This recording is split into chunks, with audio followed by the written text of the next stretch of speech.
pɛ enya de wo pɛ so ye ma omanfo okay and the me pese ga bi twanti nti o kina on fa nti nkoma de fa do ma machine tum sentire say o so onya politics bi o so wa abrochiri baby we need on pese be politics bi na busuafo na gu ebusianfo aha Ghana TV GH message or like, comment, subscribe, turn on notification so that anytime videos of this nature are uploaded you will be notified.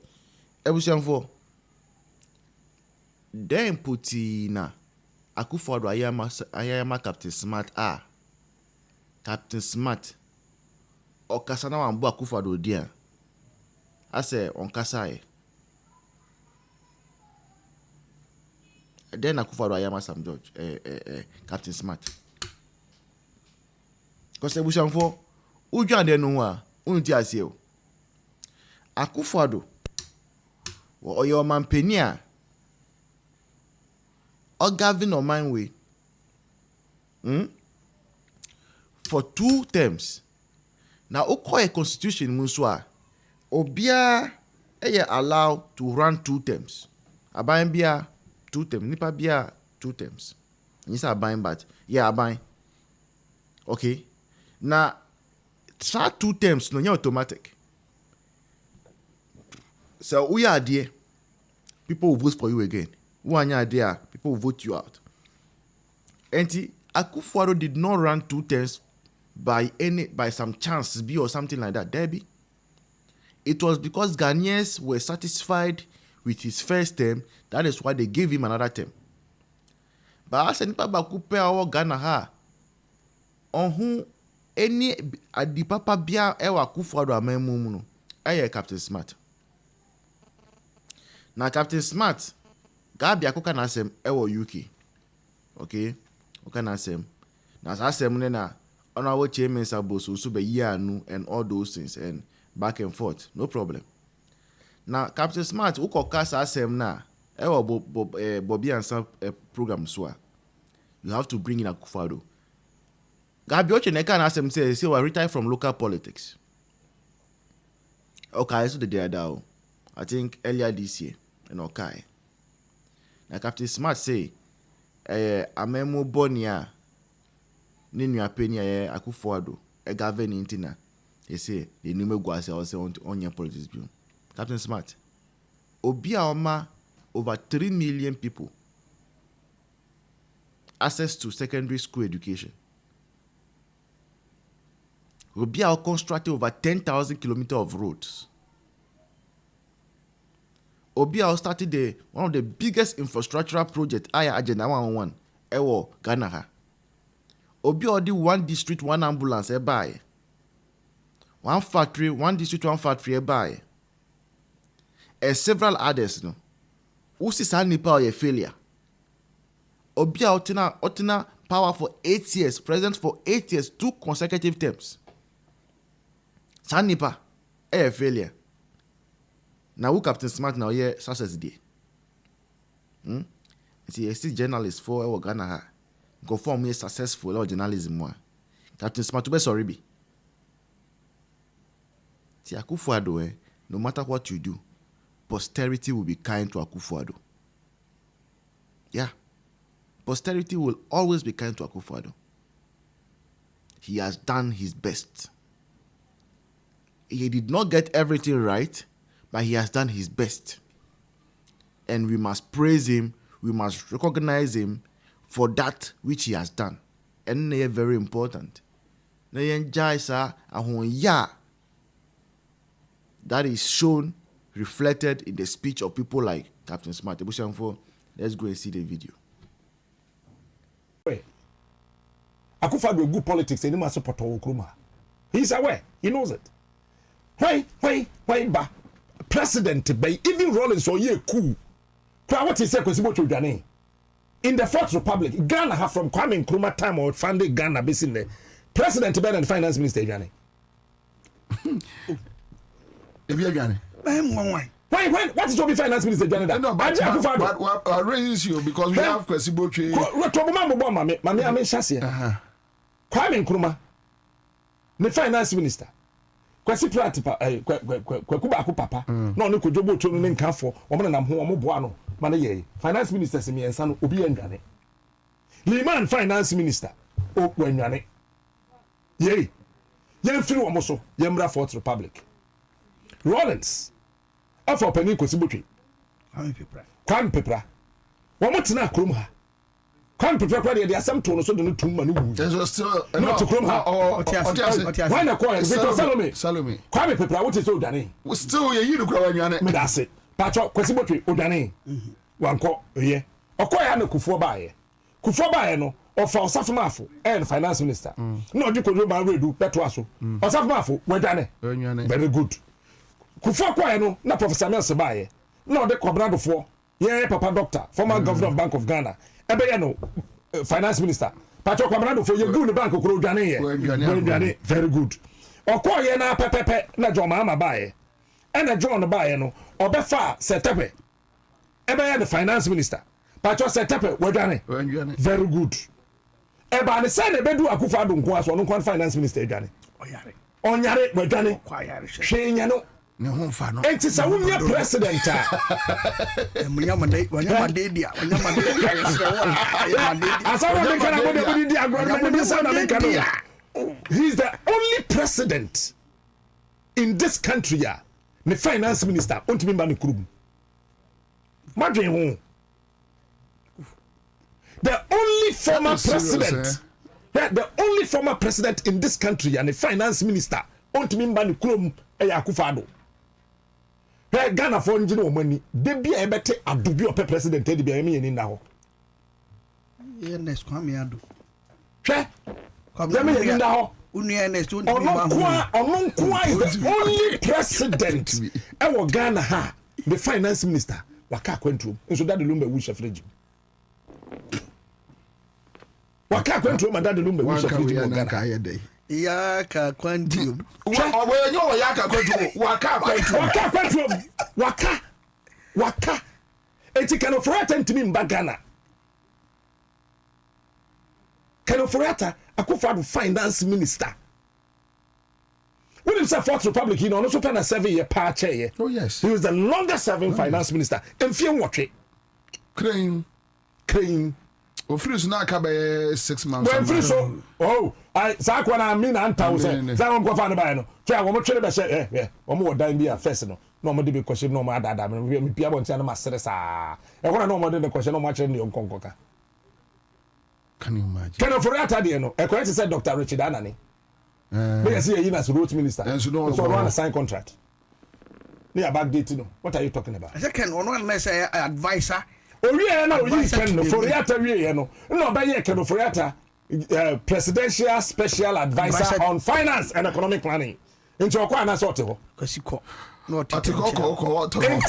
enti so we obi a we be di mampani na say the finance minister timi dwane ka kwantum say ya me no ka say we second for yata we move it to 7 countries in less than 1 year on travel oko Cayman Islands kakra no abetwema ko France kakra no abese ko aha kakra no de akobo ha kakra hwe se wo bo bra papa otumfo poku an kai o senti se wo ye ni yi anka wani mu benyam o ka kire ohene bi a membo din ya yetu na konwa so o senti ade pa anti se wo ye ni yi a ka wani embenyam enti president a obi a wadi akonwa wi an finance minister edwane wu nsuru no kwa ba otitu abodi unsasema make na yewon pa finance minister bia agide won asabe won ko mo krachi nyame fo mo kranse yi won akai no bia tekro yim Kosibotwe okọ ne krachi otena ha no okọ ne krachi Kojo Banredu okọ ne krachi otena Ghana ne ko ne krachi Kwame Pepra otiase otukrom ha yai onko ba bia meboa Setepe otukrom ha onko ba bia meboa Osafomafo onwui otiase otikrom ha ya onko ba bia meboa se ya me no ka say Akufo ote ha onko ba bia Akufo-Addo finance minister we okwa yare hwe o we don't teach you that agite ho dabi ne wododo no Akufo-Addo finance minister no okọ he but I think say for 8 years MPP decided say Ashanti region they can go to hell and I think dia kunuma me obia Probably is and the amount the highest number of votes a year Dr. Kwaku Timba by na Kwabri for complain to omo kwanye president enya opportunity ɛwɔ radio so Kumasi the heart of Asante catch one say mo koye press conference complain say mo me mo kwan mamo a mo nto aba kokromoti I am ya kan yi sadam ya se wo ya ba mo de anda ya so aba ya mame o kokromoti no ya wan kasa wo de se ya me se wo se ko fa de sam no ka sai that's how so why press conference ko mo kwa se me ba me ye na samanya ko mo kwa that's how many was one so about the mame na de ya wa wasem I know you walk the be or Kawawa 72 as I was. I am Miss Kutimi, former president. Former president. Ben, yes, I did. Me Pacho Martin. That's a 1 minute. I was also not one Saban and Mamia. And it's a very wasem. Hey, why was it? And I'm a Buana. Coco Martin. Coco Martin. Hey, wow. Yeah, Empire, maybe. President Mills. Mr. President Mahama. Mr. President Mahama pa. Mahama adia wonye that's why some aga bia koye nti asase mo ko kan fa Asante region oh ndi develop Asante ya Asante fo President Mahama aniema be baako be mensa ebi o onye wa Asante Mahama ni bibi ese so ya Asante region mam try dabi bibi afoforo bia ho sete Mahama wie central market onye kro from market tobo kro from market dio ono ande sense Mahama wie ade papa bia wa Asante region bia no eye ndisi na ye opa ni matiase me dem so apart from kufo emergency akufo adoba onye kro from o man yiri ko bu hospital interchanges no on the kufo emergency can so be 5 yeah onye 1 and 2 so am dey am for wachi so am dey am man for wachi oba jalo yege machi adepa bia di okay ade na yame ya kwabra mame kofi kwabra momodia no onye saade no so yes ane ma miensan wie the greater what's on your day say why je kufo Mahama Adwen papa woni trim o si afarit military hospital no 38 military hospital no sabe Mahama o tani me wa sorry tani I na mon kaso bi tani ato sabe me fa sabe nka ho me fa sabe nka ho Mahama o tani anka ebi o de betu Bukari Yakubu of course and so Mahama say yem frenu je Kufo 38 military hospital Adwen e Kufo tim no Akufo adoba o ye not doing say na gabi o chenda ko say Ashanti region MPs any ono ne Akufo adoba meeting say mo develop Ashanti region make say nti eno aka ho kuma wu hospital aka ho aferi aka ho central market Ketia aka ho name enti Mahama yen so be kwakwa ya de foforo bia ho dada na o sha ase na say na Akufo ado oni Ashanti region MPs na ko meeting say Asante man yen say na yen to abakwa ye petit enti wo de dada na o sha ase na no onwi mako nipa kwase a man de mu ho kwase mo be chemu ni just 3 minutes o da bi de aka ne yanka fani na ya pokra enso me pom na me nuru agra ka ba me twem na ayese enso na ato no de ano ahye ya keka be di traffic mbe say 1.5 hours from Kolebutu ano ahye etie for vanche na o sebe ba na be ka kire tie for sebe na mko aso na baba bedru captain ne dia ya adwuma ni nyina eno ano maka no gabi dia se wo dwene no ho a o de onsa be guti wo na afon na wo tie o company nka gabi ba be mo strategies chief strategies papa de ma wo de che obabu na gabi de ma o re fi so na ma otumfo bu fu ya o ka so de be die to mo ma himfi bio yes MBB for Kopacho. Sata o 2 Pesquef World Bank. No mo se ken of rata na le ku fanuti. O sa se o mudwa Asante manye no. But Asante MPs no mo fu enti no. Gabi ene na le ku fanu ni ken of me manipulate o mo fu. Yes I gana point me ka just Asante ma de ma mo t-shirt no no mo hia. Wo to on t-shirt ye de da o. Eti be na no nka se jem. Na be mo wa se na MPs let me anya gugudo o mo respond. Who is Gabi Alamun to be responding to him, a brother or Abem? The position is but no power. Idea power. In fact, I never called Mammy who said, but change that we are so weak. They say, maybe your back catchers are married deal. Yes, set a committee, Gabi is just set a parallel committee. And until Gabi and AD. Now, watch also a week, sir.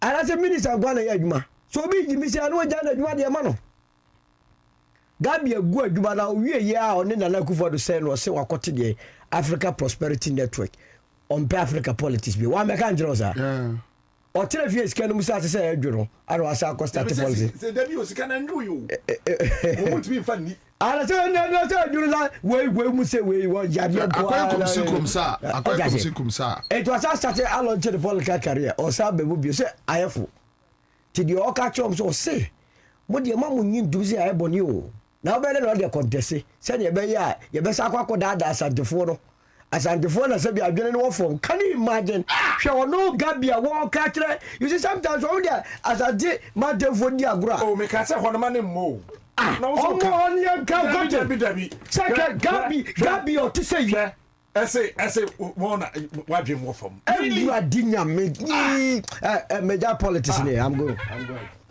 kwabra pro way to your ka gwasasem way obenya na mo goto no oka wi obenya asante ma de MPC be fro oh sana tio omusuro no oko UN or faha or yesi or the namha na oko na obanti wo hwe enema ono ankasa as president o ka so oba obeye na kwabena enye niama nketenkete o hwe sa big push o se den no eno no nko ade ekoto bekumu ma wo sa big push asem no a se de obesi anante ho president na ankasa kofa to no ho so no enye adwuma ketwa number 2 sa 24-hour economy ade na da ho no socha guzita no your friend obo paye your friend obo paye eno sa 24-hour economy no eno nko aso ya asem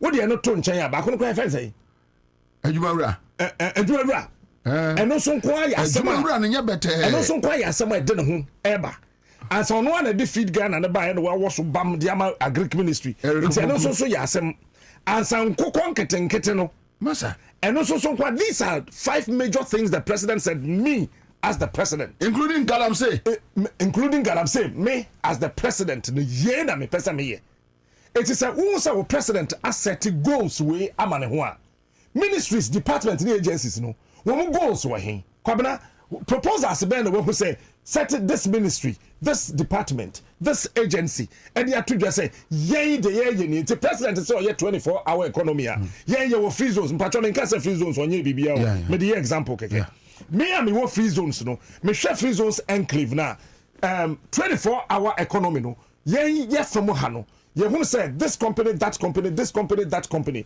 ye kan wo see ani a wo mo no betimi aboa yen e ma ye lighting system na ebia ewo Accra Central yentimi ngina so no ye betimi ya solar ya pilot ma ye tumi ho so this is the proposal from ebia free zones yen ye proposal ni for the 24-hour economy yen so a ebia ye wo extension officers are wo under the Ministry of Agric no senior extension officer and say this is my plan for the feed Ghana to 24-hour economy no obi bedi wacha anajo kwabra ma menka se vincho na ti ase yi eno a comedy de manajo no okohi me da ho sada fe bi ho so okohi na mada ena me try let say me wo kwabra 12 midnight me di banku tilapia and I know aba me am ho fine bema be wudi adi ba asem enti ye extension officers no so ye so ye plan ye dey aba in support of the 24-hour economy ni enti ye so ye fa one ye into communication one ye into this ministries departments and agencies no one 24-hour economy plan we hin so they are looking at the president. They are looking at Gusi Tano. Yes, and why are you looking at Gusi? So no, but Gusi so you see because they're okay. So Gusi say Eddie. Already this thing you are saying around him was associated with the policy. Yeah, Masa your dear bra. We are dear bra. How do we implement it? How do we implement this one? How do we implement this one? Masa how do we implement it? What be economy? It's a 24-hour economy nanka said da hono. Wo fa ministries department any agencies Musitano yem papati. What one can no den or more Kwabra, what do you not to change? Your Ministry of Agriculture, Wofa 24-hour economy now. It is the best single policy that can sustain Africa. And you Ghana 24-hour economy no. It is the single policy a bit we are sustaining the whole Africa. Now the engineer so my Adriana Jua now production level at but say ya me no kase. Say ya me no kase.